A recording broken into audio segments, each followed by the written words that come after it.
So welcome back to Shut the Hell Up and Sell Unfiltered. I'm talking the show that keeps it 100% real. No fluff, no corporate cosplay. We're about truth, positivity, and growth mindset. And having some really hard conversations that I think the channel needs.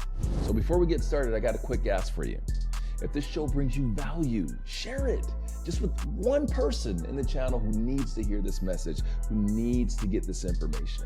We're everywhere that you are. So we're on YouTube, we're on Apple, we're on Spotify. So wherever you listen, wherever you watch, we're there. And I just need you to hit that subscribe button, drop a review, and help us get this message out to the whole community.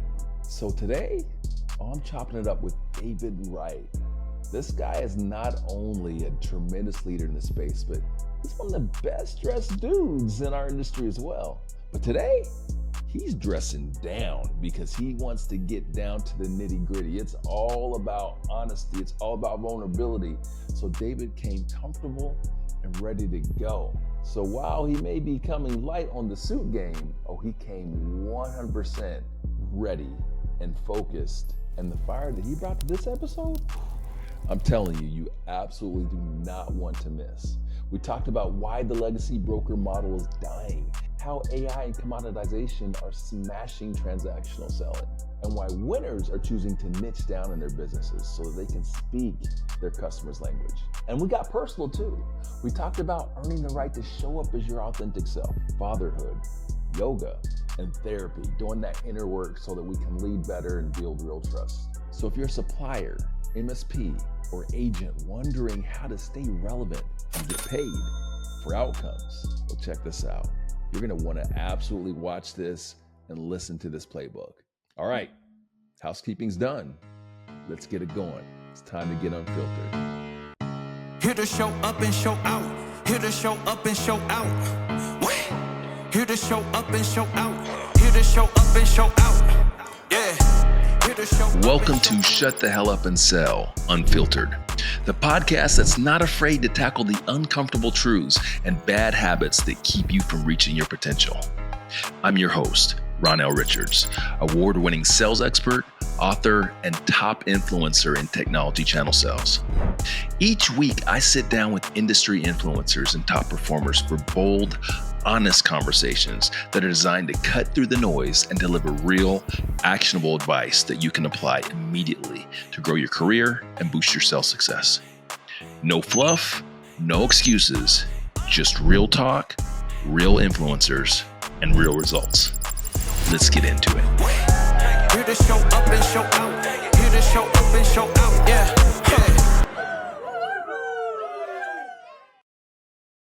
Welcome back to Shut the Hell Up and Sell, the podcast that is unfiltered, unapologetic, and all about truth, all about positivity, all about growth mindset. But we keep it all the way 100% real with you all.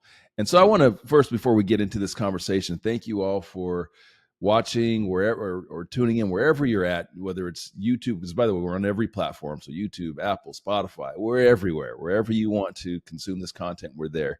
Again, I appreciate you guys checking in, and I ask if you're enjoying the content. If you think that we're bringing some value, share. Sharing is caring. What's impactful to me is not that this podcast has, thousands of views and, and a million followers. None of that. We're specifically serving you, the technology channel, in a way that I feel is very unique and very impactful, and having conversations that, quite frankly, they're not having other places. So again, with all that out the way, again, if you're enjoying the show, let others know. But we're going to get straight into it today. And the first thing that jumps out to me as I'm sitting down with David Wright is that, David, you and I'm not ashamed to say this, but we're a couple of the best dressed people in our business. And it just so happens that on today's show, apparently we've got like casual Fridays. Is this maybe going to set the tone for the conversation? Like no three-piece suit from you? What's up? It's part of my shtick now, right? I started doing it years ago, but when I'm not wearing the three-piece suit, some people know they can catch me in streetwear. That's like, I just dropped my daughter off at school. I don't really have any client meetings today. It's more of a, personal development / like get shit done type day. So Dude, I got to tell you though, I got to give you a compliment, man. You pull off the 3-piece suit like impeccably, my friend. I So appreciate my it, bro. first question, because I can't take credit for it. It's women that are much smarter than me that dress me. So okay. So you've got women in your life that are making sure that you show up that way. Well, you know what? They're doing a good job, and I hope that you're paying them well. You I paying them, am. or they just I am. they should be getting paid, bro. You're looking great. So that's my first question to you. Is you've watched the show, and the first thing we want to do is just let people get a little better acquainted with you, those that aren't familiar. So we do a little rapport stuff because I want people to know a little bit about who you are, not just what you do. They'll find out what you do. By the way, show notes, you guys will see all that. You can check out David's impressive resume and the things that he's doing with this company. But I want to ask you about your suit game. Okay.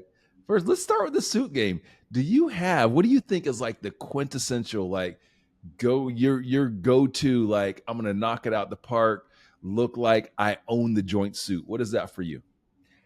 A couple years back, I got the like dark navy with like slightly lighter blue stripes with the red on red white shirt, like the red power tie and the red handkerchief with the red and blue kind of interior and the red and blue back of the vest. Like that's that power suit, You I said like. a navy suit?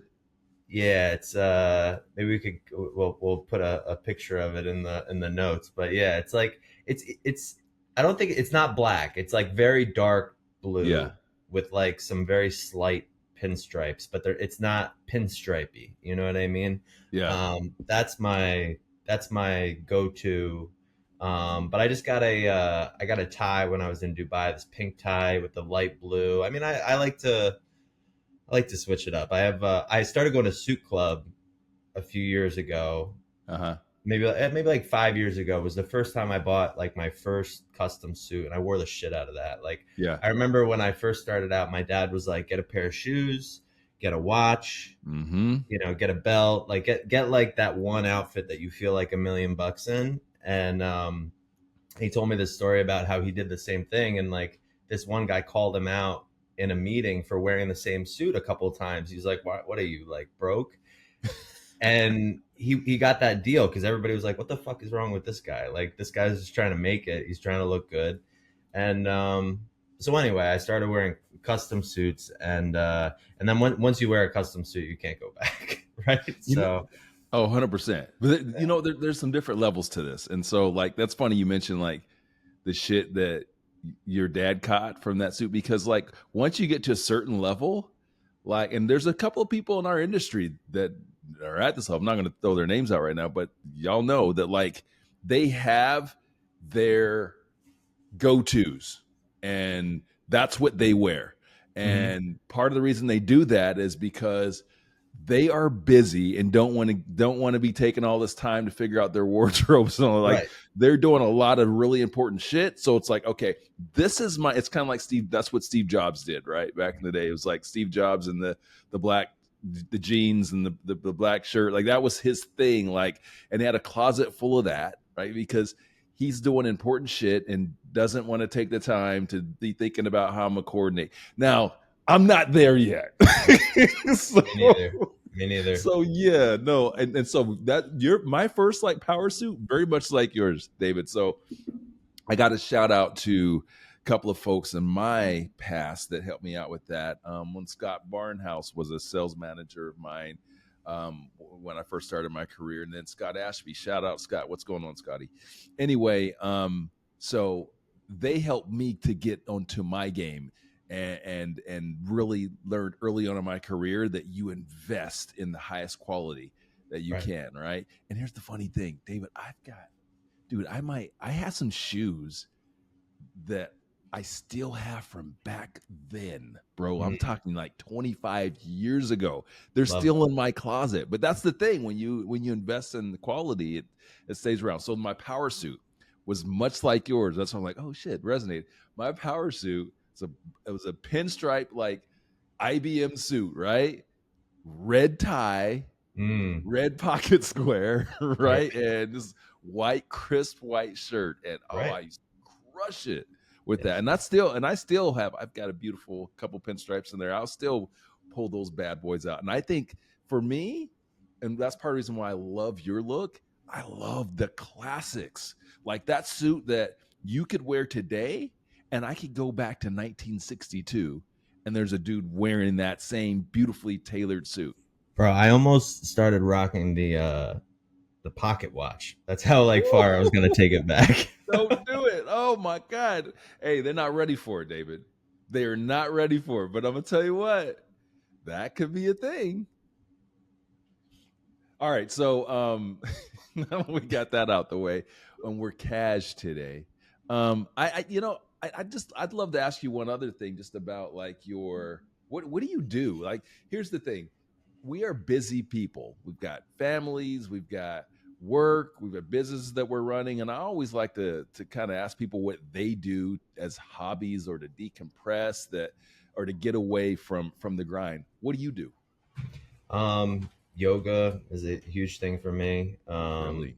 Yeah, like so the last couple days I've been to yoga, very meditative. I do hot yoga, so that's I spend a lot of time with my daughters though. Like when so my daughters 2 and 4 going on 3 and 5.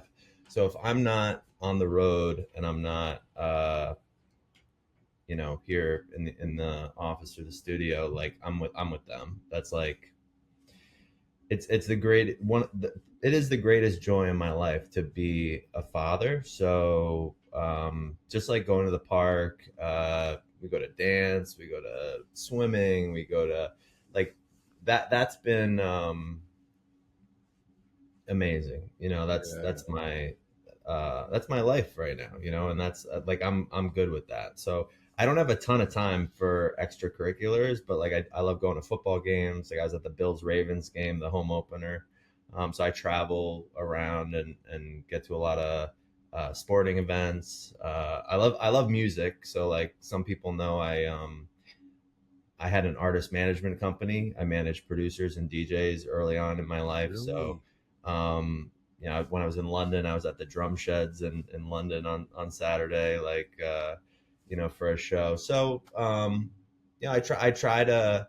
I think the most important thing to me with extracurriculars or like things in my life like that is like I need a full cup in order to show up for my family, to show up for my employees, and so I also do a lot as it pertains to my sobriety, because I'm sober. I don't drink. I do a lot spiritually, and that stuff is important to me in order to just show up. So That's what's up. I can't help but to notice your sleeve there. We got a couple of tattoos. Which one are which one are you most proud of? Tree of Life, kind of the journey steps, and then Face of God. I got my my girls here. I got this is a book of parables. The boy, the horse, the fox, and the mole. Just take this step, the horizon will look after itself. First tattoo in Hawaii. I got the Sagittarius and Capricorn for the girls. Yeah, it's funny that you mentioned that, because I remember in business I was like, I'll never get tattoos below my elbow, and then it got to a point, and it's a good parallel to business, right? Like my first big account when I started the company, actually my second big account. I remember the director of IT and this effectively the COO. They were really driving the bus. They were telling me what to do. I was like a glorified errand boy, even though the timelines they were setting and the expectations they were setting, I knew they were wrong. Like I knew we weren't going to meet them with the vendors that they had, aligned with. But I was, yes, we'll get it done. Yes, we'll get it done. And because I was at the point in my career where I had to let me not say I had to do that. I chose to do that because I wanted to fucking make money. I needed Mm-hmm. to stack some paper. I'm at the point in my career today where I don't give a fuck. Mm-hmm. And not in a flippant way, like not in like I care, but at the same time, like I show up as my authentic self. If someone doesn't like that, like I'm okay with that. Like I'm okay. I don't need to be everyone's best friend. I don't need everyone to like me because I love myself today. And it took a Mm-hmm. long time for me to love myself. It took a lot of therapy, Ronnell. A lot of soul searching, a lot of work. Um, but Okay, I'm good with David, that. you are hitting on something that is very poignant at the moment. I'm going to tell you why. So I was thinking about this morning as I was watching a video, and it was Stephen, all up in smoke, the basketball dude, Mm-hmm. Stephen Jackson, Mm-hmm. and Stephen Jackson is responding to, and I'm sorry for non-sports fans, just hang in here for a minute. Stephen Jackson used to play basketball. He hosts a podcast called Up in Smoke, and it's quite popular. He was responding to something that Stephen A. Smith. I don't know what is the deal with Stevens and sports. Like if your name is Stephen, I think you're halfway into being a commentator. Anyway, he was responding to something that Stephen A. Smith had said about Shador Sanders. And what Stephen A. Smith had said was, and I'm paraphrasing because I really haven't heard the whole thing, but he basically said something to the effect of like, Shador needs to get in line, right, and Mm-hmm. kind of do what he needs to do to be quarterbackial. I'm making that word up. I don't know. Right. In order to get the opportunity. And so Right. what Stephen Jackson said was like, he said he's saying that, listen, there are millions, his words, billions of ways you can be successful, and you do it your way, and blah blah blah. I'm paraphrasing, do it your way, blah blah blah, so on and so forth. And I was listening to Stephen Jackson, and I said, bullshit, Mm. bullshit. And let me tell you why. You have to earn the opportunity for independence as long as you are on someone else's platform or working for someone else. Here's what I mean by that. Shador Sanders, or any of you that are out there watching this, that are trying to make your way in an industry, make your way in a company, there are rules. And until your value, until your impact reaches a level to where you can start to make some of your own rules, Right. there are things that you're going to have to compromise and do if you want to be successful within their game, right? Right. Whether it's your corporate job or whether it is the NFL. Which is David, very much a for corporate 20 job, years, right? bro, Like if you're I was suited and booted every single day. People never not saw me suited and booted. We're sitting here doing a podcast with me with a hat to the back and athleisure on. You know why? Because my value has reached the point to where I can do that. I right. can do that, and I can do that comfortably. No, it's not going to negatively impact my business or whatever, because I've built that reputation. It's kind of like, and you look in sports, like you're a sports guy, Allen Iverson, Michael Vick back in the day. These are examples of guys whose talent so far exceeded that they were able to go in kind of their own direction. Now the guy like Stephen Jackson, when he got into the league that was trying to make the team, he couldn't act like Allen Iverson could. Mm-mm. So what are your thoughts? I know you're a sports guy, and it just, I felt like it connected because you were just talking about your moving into your authentic self, but you're at a stage in your career where you've been able to earn that level of comfortability and independence. What are your thoughts on that overall thing? Well, it's funny because the more that I stepped into being my authentic self and, working through things like fear of failure and just like 1,000 forms of fear. Like today, I don't live in fear, which I think is a big deal. But even like further than that, like building this network like I did with the Disruptive Innovators podcast, the events that we did, the research groups we started, like, and connecting with CIOs and other executives without expectation of anything. Connecting with people, because I remember my early business coach used to tell me, when great people connect, great things tend to happen. I built up this this network of people, and what ended up, it was a slow burn, right? Because I wasn't trying to sell them a widget. I wasn't trying to sling them my wares. I was trying to understand how I could be useful. And in some instances, it might be trying to get their kid an internship in Japan, right? Or it might be a recommendation to a restaurant, or it might, I don't know, but I would travel and travel around. And then eventually, funny story, and I don't think he'd mind me telling this, right? One of the first guys on my podcast, early days, years ago, and one of the first guys to speak at one of my events was, I'll just say, the CIO of a large retailer, a brand that you guys would all know. This guy he's very popular on LinkedIn, has a huge presence. We have just been friends and colleagues for years, just like, bouncing referrals off one another, like for employees or for this or for that. Last week, I land on the plane back from London, and I get an email in my inbox. David, I'm ready to move forward. What do we need to do? Like for their CX and contact center optimization. And it just like, I laugh because my wife will bust my balls about the podcast investment and like investments in this event. Remember my first event, I took a $30,000 loss. A $30,000 loss, right? But it was one of the best investments I've ever made, right? And sure enough, right?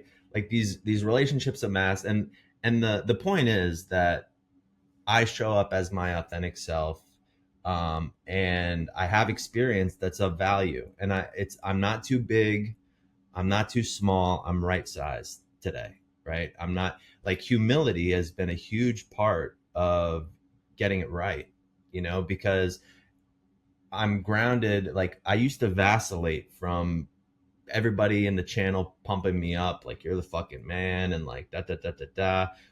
And then there was times where I felt like a piece of shit, right? Like, and I'd swing on this pendulum, and there for me, there was no God there. There was no like centeredness there. I needed to really get right with myself. And when I did that, it was like something happened where people could sense it. Like the types of executives that I want to work with and connect with, it resonated with them on a human to human level. And then if my experience could be useful, I would go nerd out with their people, and their people would just start the bobblehead, right? Like, yup. And then it's a wrap, right? So like rinse and repeat that. And I think that was a huge part of like when we went from this to that, right? Yeah. I can appreciate that and relate to it. Just, I understand and respect the impact that this platform or any of the platforms that I have, or the voice that I have in the industry. I know you do as well. And the responsibility that comes with that, to helping people to understand what it means to get it right and not just to be right, and understand what, and I understand, and also understanding that the way that I present myself, or the way that you present yourself, impacts people. And so sometimes I have to bring them back to some of these realities, like, what you're seeing right now with me. You're seeing a guy that's been in business for over 25 years, right? And so if you're looking and you're comparing where I'm at right at this moment, and you're a couple years into your career, and you're hearing a guy like me or you, and we're talking about authenticity, yes, be authentic. But I feel that we go over that. It's kind of over the top sometimes with that messaging, and that people need to understand that you also have to, as long as you're in someone else's game, there are rules to that game, and you have to work your way up to certain levels of independence and certain levels of being able to create some of those rules. Like you're an entrepreneur, I'm an entrepreneur. We're able to do things that a guy that's taking a check from X company can't do. Like Yep. I had this recent viral post about the Jimmy Kimmel situation and all that, right? And that's it wasn't a political statement. It was just like, hey, it was really about, hey, when you're on someone else's platform, ultimately you're there to serve their needs of their Right. business. And Until you have a platform like South Park, right? That's amassed so much perfect money. example. They get paid David, 1.5 million to tell said in Trump this to video, fuck like, off. when your value exceeds and tell that, like, they can make a decision and say, is it worth it for us? Is it not? And as long as you're taking a check from them, that's what it is. But when you have your own independent platform, like I just mentioned Steven Jackson and their podcast, right? For example, like the reason why Steven Jackson is on ESPN or in these other shows right now is because they built their own independent podcast and had a lot of success with it. So now he can say, there's lots of different ways to be successful, because he can show up the way that he wants to show up today. But when he finished his basketball career and he was doing his media stuff, he was as suited and booted as anyone else. I can pull the tape, right? So, like, I guess the overall point and lesson in this is that, one, strive for it. Look for with true success is independence. It's freedom. It's being able to call some of these shots, but understanding that as long as you take a check from someone else, there are rules to the game. There are rules to the game, and you got to understand that. And I look at this even in my consulting practice. Like I am focused on bringing more value to the table. Then I don't want it to be equitable. I want to outperform, because as long as I outperform, there is leverage that I have in those relationships, and I'm able to do more. Right. Anyway, okay, let's wrap that up, because we got some stuff to talk about, David, and I'm excited, man. Me too, bro. I'm excited. So at this point of the show, this is where we transition to, all right, man, let's get unfiltered. Let's talk some shit. Let's say what's good shit, guys. Good shit.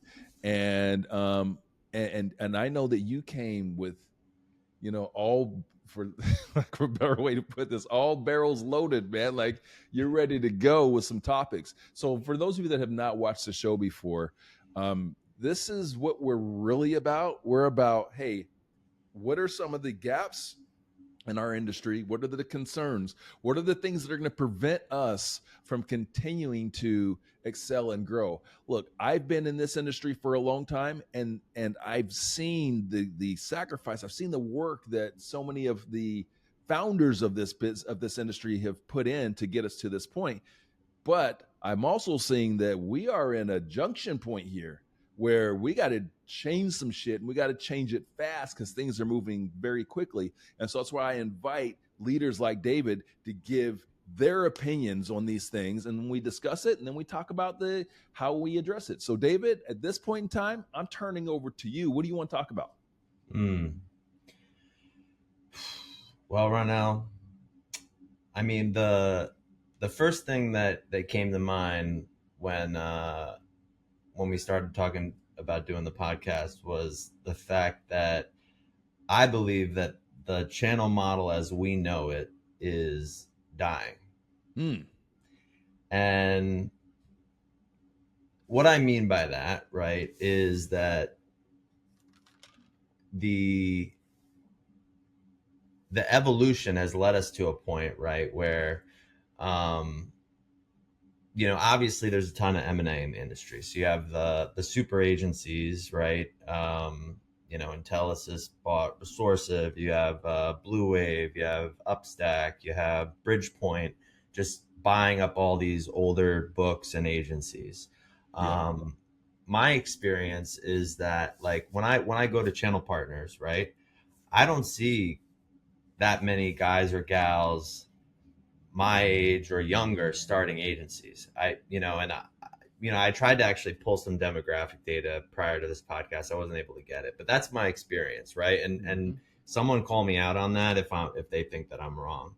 But there's just not as many people coming in to for like in an equitable way of people that are consolidating or getting bought up. What I have seen is that we have MSPs or VARs that are coming into the channel, and they have managed network, they have managed security, they have whatever it might be. They're starting to get in on this, like, hey, this is easy. I can just like tack on to what I'm already doing, you know, uh, and and that kind of brings me to the point where like the age of agents just knowing their Uncle John, who's like the director of IT at an organization, and brokering these tech solutions, Mm-hmm. I personally think is over. Especially because the other thing that I see, the fourth element of like this like channel evolution or death of the old channel, is the resellers, right? Like, as we move services to the cloud, the need for a reseller to manage infrastructure and charge a customer an extra mil on top, like, for doing so, like, is no longer a thing. And I think that's actually, it was an opportunity for us, right? Like, look in healthcare, but as you guys know, we work a lot in healthcare. Like, classically, CX, contact center services, et cetera, were sold by, the resellers, right? As we moved that to the cloud, the need for a reseller was no longer there. At the same time, we see resellers now in the channel, selling channel through the TSDs or direct with, the vendors. That's like very real competition. So what we're seeing, right, is like, not only is there not as many young companies coming in, but if you're going to be a young company or you're going to be any company, you can no longer be just a broker, in my humble opinion, right? Like, what is your value? What is your differentiator? Like, how are you going to differentiate yourself versus like these huge super agencies that have access to hundreds of millions of dollars that can run circles around you from a financial standpoint, and these resellers that have legacy business in these accounts, these MSPs that have legacy business in these accounts, right? It's no longer just competing against like these like legacy AT&T, Verizon, telco guys, right? Yeah. It's not like that anymore. 100%. Couple things from that. So, I think, David, one of the things that, and Devan and I talked about this a few episodes back, is one of the big threats to that old model is AI. Yep. Because that transactional way of selling, AI can do it better, can do it faster. And as you talk about these super, whatever we want to call them, super agencies or boutique TSDs, whatever it are, these guys that are very well funded, you don't think they're working on them damn models right now, and they're going to be able to do that way more efficient and way better than you, Johnny, used to be telecom guy that just wants to hawk circuits all day, right? Yep. So to your point, that is a massive threat to your business if you're in the transactional sales, which, let's be honest, our business was built on transactional selling. I don't give a shit what you guys say. I know, because I've seen it since 2001 when I sold my first deal, and I was a big part of that too, like a lot of transactional selling. Right. So, to your point, the future is absolutely in solution selling and tech stack. So my question to you, David, because I know you speak at a lot of these events and you speak at a lot of conferences, and I had a conversation with Thomas Baker, shout out Thomas, this was like a few weeks back, who was director of sales over at Informa and now works for Avant. Yep. And he said that his first show, I forget the exact number, Thomas, I'm sorry, but his first show was maybe 1,000 or something, 1,200 or something.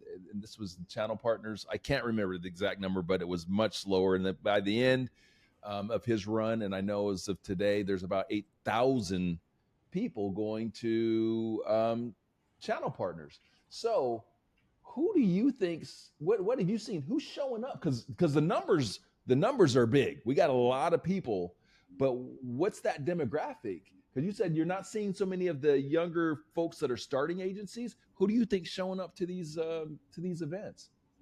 Yeah, I like I said, I mean, like I've seen an influx of investment, bankers, VCs, like private equity, like that, not a huge number, but like that Yeah, is a new group of people that weren't showing up at channel partners 5 years ago, right? Like, yeah, no doubt. I took meetings with a number of companies, last channel partners that, were trying to understand the industry and blah, blah, blah, blah, blah. I think like the vendor contingent, right, is always like a nice chunk of that. And then, I think that there's also other players, like I said, like the MSPs,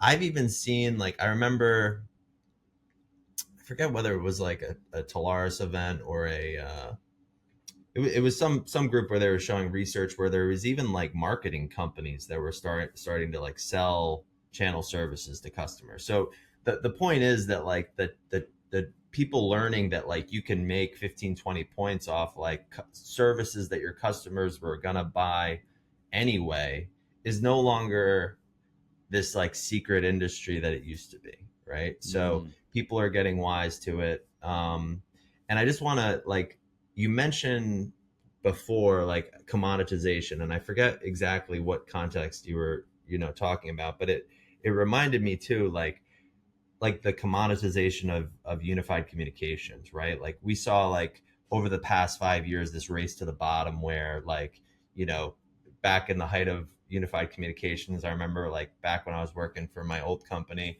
you're selling like $25 UC seats, $30 UC seats, replacing POTS lines. It was like you're saving the customer 50%, you're caking, making spiffs, like, and like, listen, some of that is still, true, particularly in SMB, but like the point is that like as these cloud vendors, communications or otherwise, get more of a level playing field, right? Where their feature sets, their functionality, there's parity in a big way, right?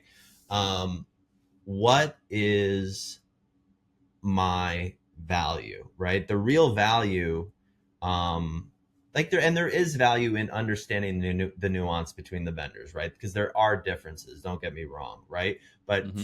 for us, for example, when we look at like CX and CCAS and UC, right? It's not understanding necessarily those core systems. It's understanding how those systems play together with the other 400 applications 100%. that Yep. customer has, right? And the Mhm, interdependencies, mhm. the timing of everything, the Yep, operational connective tissue, the workforce yep. implications. Like that's where the secret sauce is. Like I always say, like there's been a few deals lately where we've been brought in during the RFP process, right? They were working with another vendor because we explained to them like, listen, this is the fucking easy part, bro. Like Mhm. we're in the RFP, we've had these templates for 10 years, right? Like when you sign that paper, right? Even if I'm not the professional services implementation partner, that's where the rubber meets the road. Like Yeah. you want a partner that understands and who has the bumps and bruises of having lived through that to help guide the ship, you know? So I have a question for you, and this is a question that's going to be centered around some advice from you to suppliers. But before I ask you that question, I'm going to give some advice to TAs, MSPs out there as you're looking at like evaluating, because we're talking specifically about, UCAS right now, Unified Communications, CCAS, whatever you want to call. I'm going to give you guys some advice because what David's talking about, while it's new today, it ain't new. I've been in this business again since I did my first deal in 2001, which is long enough to see that the commoditization of technologies is what's always happened, whether be slightly before my time when it was long distance, Yep. and then during my time when when UNEP became a thing, and then and access and all, and it was always the same. So as you're evaluating who you want to partner with, if they're at the end of the day, play is just, hey, we have a cheap UCAS seat, not a good idea. You want to look for companies that have platforms and platforms that have APIs and integrations like what David's talking about, to where it makes it's stickier and it's more of a solution, because that other stuff's a race to the bottom. Now, my question to you, David, is, so understanding what you've just said about the commoditization and everything, and if I'm a supplier that's stepping into this space, what's going to help me to be more successful, one, in working with a high valued consultancy, MSP, TA, and where can I bring the most impact? What should my go to market strategy be? Because these guys are floundering. We have, roughly, and this is, information that I received from analysts, roughly around 1,000 companies that are in the channel ecosystem. And a lot of them are floundering, trying to find their way, and they're just doing not smart things, throwing a lot of money, doing a lot of traveling, going to a lot of events, doing a lot of shucking and jiving, kissing a lot of frogs, trying to find princes. What would your advice be for them? So I think that the strategy that we employed, that a lot of people thought we were fucking nuts for, was, we decided to get really good at CX related, consulting and ultimately sourcing services surrounding CX in healthcare. And the reason I bring that up is because, healthcare in particular, they want to work with people that know healthcare. We needed to build and understand the both the native and third party integrations with the healthcare platforms, EHR, CRM, systems of notification that they were using today. We needed to understand how they could maximize investments in the enterprise platforms they were already all in on. We needed to understand those roadmaps. So like we reached out to those vendors, even though we weren't being comped on the services that they were buying from those vendors, to build those relationships, so that they weren't buying something from me that they would have access to through their, current enterprise vendor 3 months from now. And that feature set would be fine for what they needed, because that's what a trusted advisor does, right? So if I'm one of these vendors, I'm getting really good in healthcare. I'm getting really good in financial services. I'm understanding that stack. I'm speaking that language, right? Because more and more, I think these folks want to work with people that are specialists in their space. And there's a lane there. There's a lane, and you can come into that lane. But if, for example, like last year, we saw a ton of these vendors, they'd come in and they'd demo, a payer demo to a provider, right? Or a provider demo to a payer. That is a big no-no.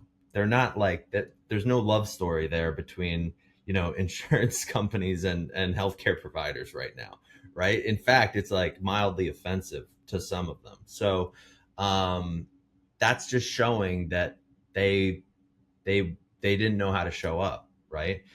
We also saw that, like, some of these companies would create these firewalls between like enterprise accounts and healthcare. Like they would have a healthcare team, but they wouldn't let the healthcare team own the account because of some like bullshit old rules where like the enterprise team had it. Those motherfuckers didn't know anything about the industry. They just like held the account because of the size. I would scream from the rooftops, like, let someone who knows the industry manage this account. They wouldn't change it. Like, and they'd lose the deal. I mean, because there was other companies that were going all in on healthcare. Like a great example, like Tiago, shout out to Tiago at Talkdesk. He's a good friend of mine. He's my age. Both have young kids. It was brilliant what they did with the healthcare industry. Years ago, they started leaning in. They were the first CCaaS that natively integrate with, Epic for their, health CX. They We're the first in line for the workshop partnership to natively integrate with Epic. Now they have their warts, right? Like any company does, right? But from a marketing standpoint, from a, we're all in standpoint, speaking the language, Patty Hayward is a fucking rock star, right? She was ex McKesson Healthcare. Like they hired her. She just knows the industry. She can talk the talk. She knows the players, right? Some of these companies still don't even have industry specific teams. Yep. They just have somebody who shows up at the conferences and does the booth. But when it comes to actually getting in the deal, that person's not in the deal. They're out like kissing babies at fucking, Health or Vive, So David, I could not have said that better myself. So beautifully put, my friend. And by the way, guys, you can send checks to David Wright at what address, David? Send David a check. Send me a check too, because we're about to save you millions of dollars. Pay attention. Pay attention. You guys are hopping in this pool every day, and you're getting seduced by the thought of these thousands of agents that could be selling my products, and I don't have to pay them until they actually sell something. Oh, that's fantastic. Here's the thing. To David's point, the future of our business at all levels outside of the TSD level is niching. It's Right. serving a specific community at a high level. So if you're a new supplier in the space, or you're an existing supplier, if you're an existing supplier, here's where you start. You have to, existing supplier, this is easier for you. You need to do your damn ICP model for your agents. Okay? I can help with that. But you need to do an ICP model and understand who your very best agents are, who your very best partners are, and why. You need to serve that community at a much higher level. And I'll give you, Ronnell, another piece of advice for these vendors in the CX, CCAS, UC community in particular. This one I really should be paid for, right? So the vendors that aren't already trying to natively integrate with Epic, the biggest EHR in the United States, arguably a monopoly, right, have missed the boat. They've just missed the boat. There's so little room for them to get in. I was just with one another week at one of the advisory councils, right? Between the fact that those other vendors already have their foot in the door and have that market share and just have that momentum, coupled with the fact that Epic's actually starting to roll out more CX services themselves, which is a whole nother topic we don't have time to discuss. What I will tell you, Epic only controls realistically 60% of the market, right? So there's another 40% of market share. People need to be peppering Cerner, Athena, Allscript, like other healthcare providers that are not on Epic. How are we targeting them specifically, right? There's nobody who's pulling lists of EHR vendors, right, that are not Epic.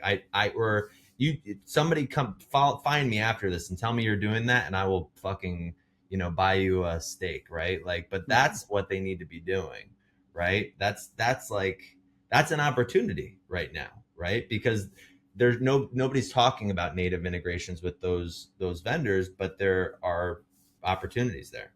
So what I hope that people are pulling from this and your passion around these specific topics, and this specific topic is that, again, the opportunity is in getting more focused, and whether it's healthcare, and this is for agents, partners, MSPs, whatever it is. If it's healthcare, like it is for you, great. If it's another industry, whatever. What people are looking for is subject matter experts and thought leadership. Right. The transactional model, as you had previously mentioned, is dying, and it is a race to the bottom, and there's threats all over the place for that. People are becoming more familiar with affiliate models, which isn't that much different than channel models, right? Yep. So now everyone's a damn affiliate. And then you have AI, and you have got big companies that are very well funded that can do transactional way better than you. All right. So let's put a bow on that. Because I want to get into do another topic with you, because I know you came fully loaded. And so what's the next thing that's top of mind for you, David? Well, the the last thing that you mentioned, just like, and then I'll cap it off, like, just reminded me, like, obviously we're very active in healthcare. I think it translates to financial services. It translates to retail. Like, I'm the only channel company, and shame on me, I might, share my secret sauce, right? But like, who's involved with Chime, the College of Healthcare Information Management Executives, where all the healthcare CIOs go annually to Fall Forum. We go to Vive. Like, there's little events throughout the year. It's like $25,000 a year for like the very base membership. It's not cheap, right? But I show up at these healthcare conferences, and I'm not talking about HIMSS where like you pay $50 and you show up at a lunch, at Maggiano's, right, in Buckhead, right? I'm talking about like, you pay that ticket price to go to that conference for $3,000, right? There's nobody there. There's no channel partners there. And like, they have those same conferences in financial services. They have those same conferences in, retail. If I'm a vendor, I'm not spending $5,000 to bring a bunch of fucking dudes to a bar to get them drunk for them to forget about my name as soon as they don't even remember my name the next morning, right? I'm investing in those events, and I'm telling the channel partners that I'm investing in those events and that we're there, we're showing up, we know, and then we're educating them on that. And then they're leaning in when they get that account, right? Like, that's where it is, right? Not the other way around. Topic, David. That's a whole nother podcast. And you're right as hell about, marketing and MDF and all that, which, by the way, we had a conversation with Heather K. Margolis a few episodes back. Check that out, where we got into the MDF. Love it. All right, David, what's your next topic? I was thinking of like beating the channel drum a little bit more, but we were kind of talking before we went live about personal development, if you will, or like, for me, like, I've always been a type A, right? Like, I've been an entrepreneur my whole life. I remember I was joking with someone the other day how, like, when I was in second grade, I'd like sell warheads at school. Like, I would like just like have like a thing of warheads, and like, fast forward to high school and early college, and I'm not going to go into those stories, but like, then the artist management, and the point is that, like, I was always trying to strive for more. Like, I was always trying to like get to that next rung and win that next thing. And I was always focused on that. And there's not a ton of fulfillment in that for me, right? I realized. Where does that come from? Where did that start? It's a good question. I grew up in an alcoholic home. The credo was very much like, push your feelings down. If you feel something, just like pack it up. And as long as you're winning, like you're good in school, you're good in business, you're like showing the world that you're okay, then you're okay. And so like, that was the assumption that I worked under for many, many years. And the problem with that for me was that when you're, effectively emotionally stunted from the age of like, 13 to 28, right? Those feelings are going to eventually pop out, right? Or show up in what you're doing in one way or another. And for me, it was, as an entrepreneur and a striver, like, in a big way, fear of not getting what I thought I needed or losing what I had, just constant fear of that. And meanwhile, what I came to find, a few things. One, if I would have got what I thought I wanted, I would have been selling myself short. Full stop, right? Like, I have, and here's another thing, like, people think in life, let me not say, I used to think in life that things were good or bad, right? Like, I'd experience something, this is bad, experience something, this makes me happy, this is good. The truth of the matter is, I have no fucking idea.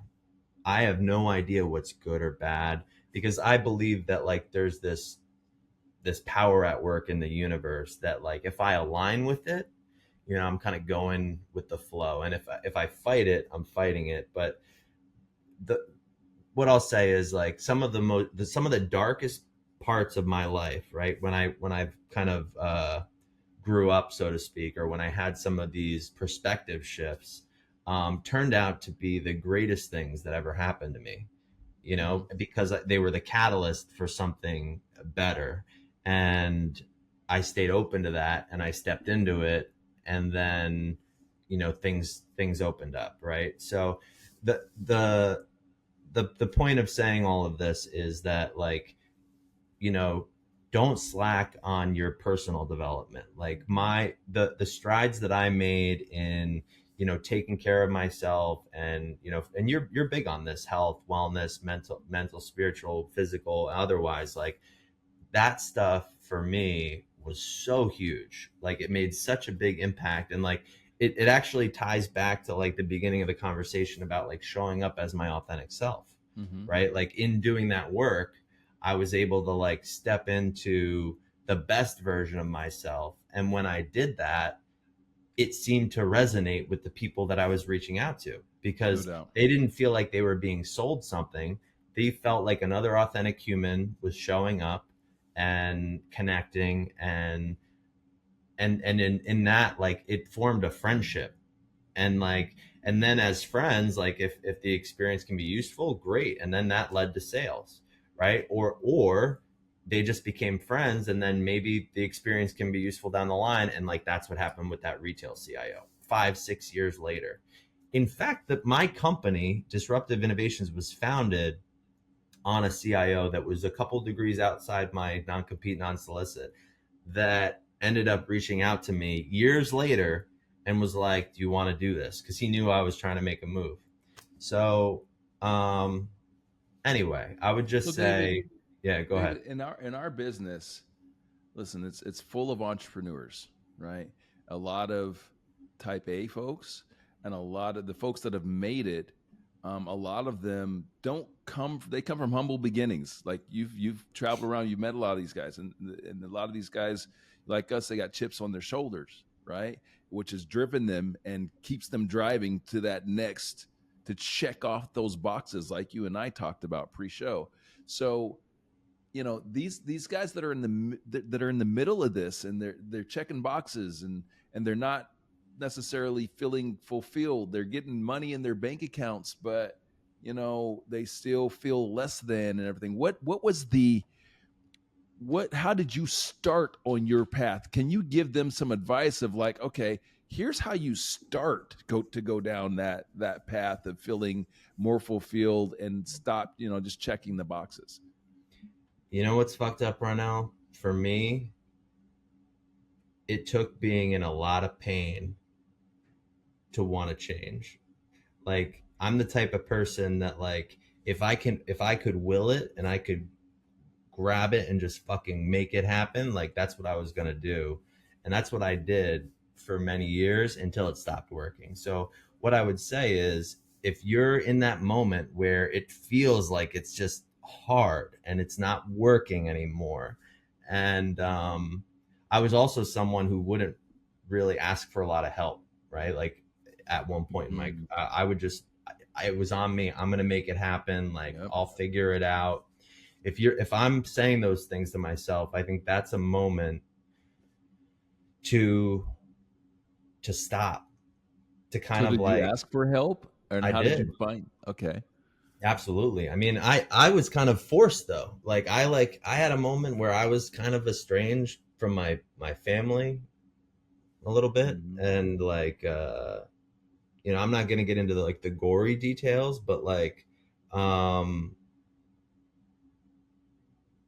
had to do something differently. And I did reach out for help, and I had a ton of people that helped me, like mentally, spiritually. Like, shout out to like therapy. Like I needed therapy, bro. Like, and honestly, if you were born in like 87 or earlier and you haven't done any therapy, like, I don't know, I think you're doing yourself a disservice. I think for me, it ended up being like the same thing as a business coach. It's like, I have my business coach for like coaching me in business, and I have my therapist for helping me deal with all this like early childhood shit that like, you know, formed the psyche that I needed to deal with like in these past number of years. But like between that, spirituality, like we briefly talked about spirituality, like, and like humility, right? Like for me, and so it took prayer, meditation, yoga, therapy, like all these things cumulatively, sobriety, in order to, um, you know, get right with the person that I wanted to be showing up as in business and in life. Mm-hmm. Mm-hmm. You know, David, I believe to my core that these things that we go through, like what you went through, if you have the right intentions, they are for a reason.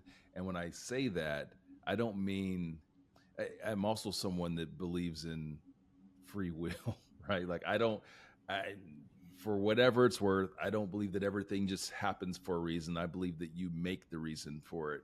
And so when when you've gone through these traumas and gone through these different things, like it, there can be a reason, and that reason can be, in my humble opinion, should be to be of service to someone else, right? Like, so when you're, and that's how I genuinely feel when I go through shit, or when people come through to me that are going through some heavy shit, and I'm able to be of service to them. And I coach them that same way. I'm like, listen, you're going through this because someday you're going to be able to impact someone. You're going to be able Mm, to help someone else to get through their shit. mm. So I appreciate you sharing, and I appreciate your vulnerability, and knowing that there's someone that's listening to this and watching this that's like, that looks up to you, that aspires to be you, or just has a level of respect for you, that you just made an impact. So I thank you for that.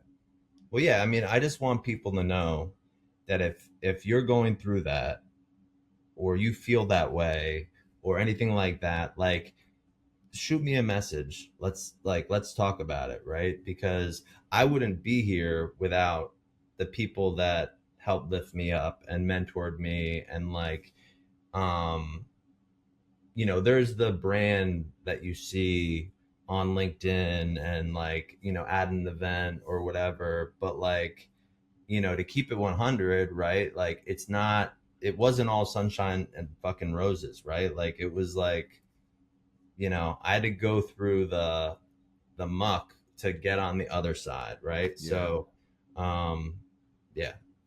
I appreciate that, brother. So we're coming up on an hour, and you guys have been hanging in there with us, and I appreciate it. I hope that you've enjoyed the conversation and got some value from this. But David, I want to give you kind of a last word. Is there anything that you would like to share as we kind of close this thing out, that you think it could help the community, or just some more advice?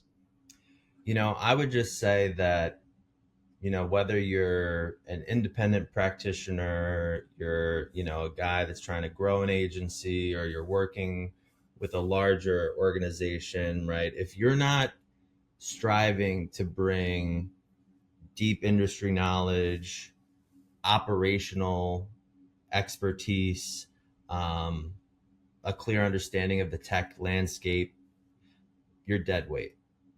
And I don't mean that in a, you know, judgmental way, right? It's just like, if you don't evolve, right? And I say this to the biggest competitors in our market, like, I'm gonna come and I'm gonna take your business, right? Because it's not about, you know, relationships and brokering solutions anymore. Like, you know, being a trusted advisor, you know, you're, I mean, look at the fucking words, right? You're trusted by the customer. You have to earn that trust. And you're an advisor, right? Like, what are you advising on, right? Go figure it out. That's what I would say. I love it. I appreciate you, brother. And again, thanks for your honesty, your vulnerability, your unfiltered approach to education. It means the world. And but most importantly, to you all that have watched this show, thank you. I mean, there's no greater honor than you gifting us your time, and I genuinely appreciate that.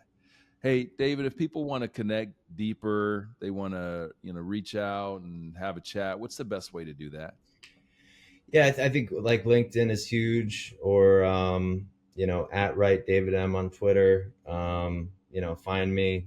I'm always willing to share my experience and lift up the channel. Any way that I can help. I'm here as a resource to even to my competitors, right? Like I don't believe in hoarding knowledge and experience, right? Because even if I tell you how I do it, for you to go figure it out, it's gonna take a little while. So I'm grateful, Ronnell. I'm glad we got to do this, and thank you everybody for listening. Oh, hey, David, one other thing. Don't forget, let's plug your podcast, because you put a lot of energy into your show, and your show's great. So I want to make sure that people check that out too. Yeah, we're also available on all platforms, right? So you can go to disruptiveinnovatorspodcast.com. I think we're up to like 106, 107 episodes now. You got CIOs and executives from around the country. And it's not just the tech podcast, right? Like when I started out, I thought it was going to just be like a tech podcast. We go there as well. One of the last podcasts with Greg Townsend, great episode. You can check that out. But yeah, thank you, Ronnell. I appreciate that. That's been one of the great, not only one of the greatest business decisions I've ever made in my life to start that podcast and media brand, but I have learned so much in doing that. Like to soak up the experience of 100 executives, invaluable. So I think that's an underrated part of the experience. For sure. Having hosted 6 shows and I don't even know, a few hundred episodes between those shows, having conversations with smart people has been just so fulfilling. And so I would encourage those of you that are, I get it, business outcomes and all that are important, and you can get business outcomes out of it, but understand that if you're going down this path here in 2025 is way different than when I started my first show in 2018, when there was only 400,000 podcasts globally, and now there's 10 million. So you have to look at what success is differently, but just having the opportunity to build relationships and connect with people like David, dude, it is so fulfilling. So I encourage you guys to do it as David did as well. All right. Yeah. Thank you all for watching. Like, subscribe, all that good stuff. We're going to see you the next time. Peace out. Peace. Thanks for tuning in to Shut the Hell Up and Sell Unfiltered. If you found today's conversation valuable, make sure you subscribe, rate, and review the show. For more resources, including gap assessments, custom sales consulting, or online courses designed to take your sales game to the next level, visit me at ronnellrichards.com or head over to sayless.academy. Until next time, remember, stop talking, start listening, and shut the hell up and sell. Here to show up and show out. Here to show up and show out. Here to show up and show out.